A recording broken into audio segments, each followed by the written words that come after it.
नमस्कार दोस्तों, एकलव्य क्लासेज की यूट्यूब चैनल पर आपका फिर से हार्दिक स्वागत और अभिनंदन है। आज हम बात करने वाले हैं एक नया चैप्टर जो आपके लिए सबसे ज़्यादा इम्पॉर्टेंट होगा, चाहे वो कक्षा 10 के स्टूडेंट हो या फिर कक्षा 12 के स्टूडेंट हो। तो चलिए बिना देर किए हम शुरू करने वाले हैं। उस चैप्टर का नाम है आनुवंशिकता एवं जैव विकास। स्पेशली बनाया तो गया है कक्षा 10 वालों के लिए, लेकिन थोड़ा सा अगर 12 वाले ध्यान देंगे तो थोड़ा सा एडिशनल उनके में रहता है। तो चलिए देख लेते हैं। तो बेस तो वही रहेगा दोनों में। तो देखिए, आनुवंशिकता यानी हेरिडिटी किसे कहा जाता है। तो नॉर्मली आप समझ लीजिए कि कोई माता पिता हैं, उनसे जो संतान उत्पन्न होती है तो माता पिता के लक्षण संतान में पहुँचता है ना, तो उसी क्या कहते हैं, इसी क्रिया को कहा जाता है आनुवंशिकता। तो देखिए लाइन बनती है, माता पिता से लक्षणों का बच्चों में पहुंचना ही आनुवंशिकता कहलाता है। ठीक है, यह परिभाषा अगर नहीं याद होती तो दूसरी परिभाषा अथवा में ध्यान दीजिएगा कि दूसरी परिभाषा कैसे होगी। तो देखिए दूसरी परिभाषा भी देख लेते हैं कि एक पीढ़ी से, ध्यान दीजिएगा, मम्मी पापा एक पीढ़ी हो गए, उसके बाद हम उनकी पहली पीढ़ी होंगे, तो दूसरे पीढ़ी में लक्षणों का स्थानांतरण ही आनुवंशिकता कहलाता है। दोनों में से जो सिंपल लगेगा उसको याद कर लीजिएगा, यानी एक पीढ़ी से दूसरी पीढ़ी में लक्षणों का स्थानांतरण ही आनुवंशिकता कहलाता है।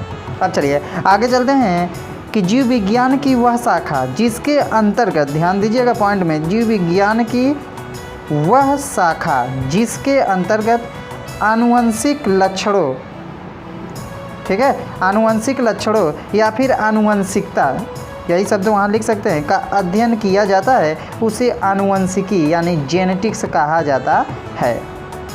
अब जेनेटिक्स क्या होता है इसको भी समझना होगा। तो देखिए शब्द प्रथम आनुवंशिकी शब्द यानी जेनेटिक शब्द किसने दिया था, तो चलिए देख लेते हैं जेनेटिक शब्द किसने दिया था। देखिए तो आनुवंशिक यानी जेनेटिक शब्द का प्रयोग सर्वप्रथम वेटसन नामक वैज्ञानिक ने 1905 ईस्वी में किया। ठीक है, उसके बाद लेकिन इन्होंने नाम दिया था, जन्मदाता कोई और था, नींव कोई और दिए थे। तो देखिए आगे क्या होगा, आनुवंशिकी की नींव सर्वप्रथम ग्रेगर जॉन मेंडल, ये अंडरलाइन रहेगा आपके लिए, ने डाली। इसी कारण इन्हें आनुवंशिकी का क्या कहा जाता है, जनक कहा जाता है। अब उस समय जीन के बारे में तो कुछ पता नहीं था, लेकिन जो आनुवंशिकी कारक होते हैं या फैक्टर्स जो होते हैं, जेनेटिक फैक्टर, वह होते हैं जीन। तो जीन शब्द का प्रयोग सर्वप्रथम किसने किया था, तो जीन शब्द का प्रयोग जॉनसन नामक वैज्ञानिक ने कितने सन में किया, 1909 ईस्वी में इसका प्रयोग किया।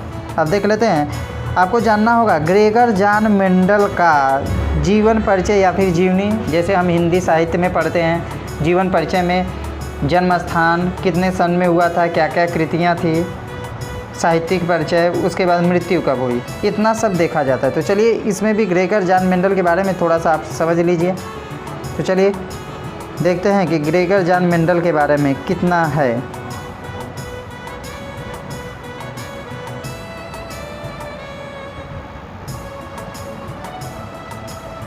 चलिए शुरू करते हैं। ग्रेगर जॉन मेंडल, हेडिंग यही बनेगी, ग्रेगर जॉन मेंडल। तो देखिए इनका जन्म कब हुआ था, 22 जुलाई 1822 ईस्वी को। कहाँ हुआ था, ऑस्ट्रिया देश के ब्रून सिटी, ब्रून शहर के सिलिसिया, कहीं कहीं सिलिसिया नामक गांव में हुआ था। लेकिन नामक गांव में एक किसान कभी कभी देता है, कभी कभी एक माली फैमिली देता है। तो देखिए दोनों हमने लिख दिया कि किसान यानी माली परिवार में हुआ था। ये अपनी शिक्षा पूर्ण करने के पश्चात क्या बने, पादरी, होता है ना चर्च, गिरजा घर में पादरी बने, जिन्होंने कितने वर्षों तक, 7 से 8 वर्षों तक, इसको ध्यान दीजिएगा, कितने वर्षों तक, 7 से 8 वर्षों तक कहाँ प्रयोग किया था, मटर के पौधे पर अपना प्रयोग किया और प्राप्त निष्कर्षों के आधार पर सन 1665 ईस्वी में आनुवंशिकता के सिद्धांत का प्रतिपादन किया, जिसे, अब यह विशेष लाइन आपके लिए है, जिसे the annual proceeding of natural history society of Brunn नामक पत्रिका में प्रकाशित किया। कक्षा वालों के लिए पूछा जाता है कि जो मेंडल ने अपना नियम प्रस्तुत किया था उस पत्रिका का नाम बताइए, तो यही है the annual proceeding of natural history society of Brunn. ठीक है, उसके बाद जब इसमें प्रकाशित किया गया तो उसे मान्यता नहीं मिली। रीजन्स क्या था, उस समय जैव विकास चल रहा था, डार्विनवाद, तो जिसके कारण लोगों का क्या कहते हैं ध्यान उधर ही आकर्षित था, इधर आकर्षित नहीं था। इसके पश्चात इनकी मृत्यु सन 1884 ईस्वी में हो गई। चलिए तब आगे देख लेते हैं। आगे देखिए कि इनके मृत्यु के 16 वर्ष पश्चात पुनः 3 देशों के वैज्ञानिकों ने, अब कौन कौन थे तो देख लेते हैं उसको, कौन कौन वैज्ञानिक थे। हालैंड के ह्यूगो डी ब्रिच, ऑस्ट्रिया देश है वहाँ कौन थे, शेरमैक। उसके बाद जर्मनी के कार्ल कोरेंस, ठीक है ना, कार्ल कोरेंस नामक वैज्ञानिक ने अलग अलग प्रयोग किया था, यानी अलग अलग काम करके वही निष्कर्ष प्राप्त किया जिसे मेंडल ने दिया था।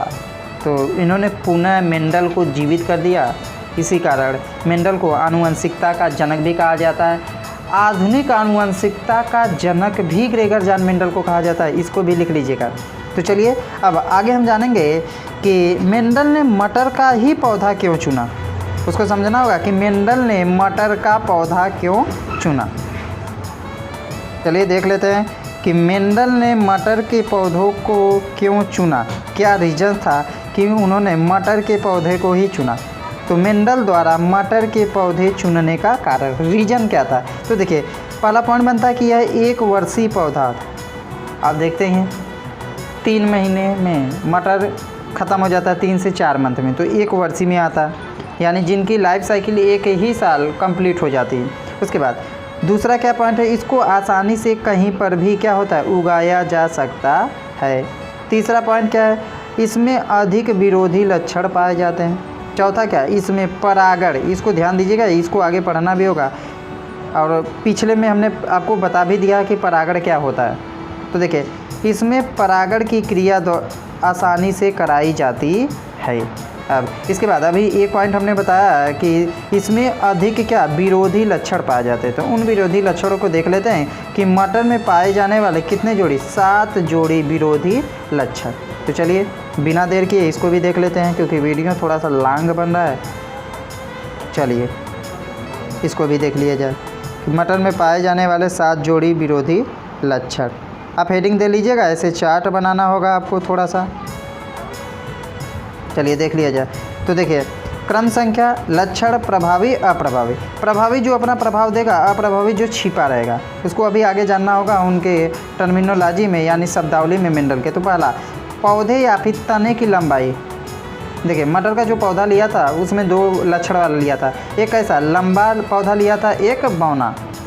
दूसरा क्या था, पुष्प का रंग, जो पुष्प होता है मटर जब फूलता है, तो देखिए एक बैगनी रंग का, एक सफ़ेद वाला लिया।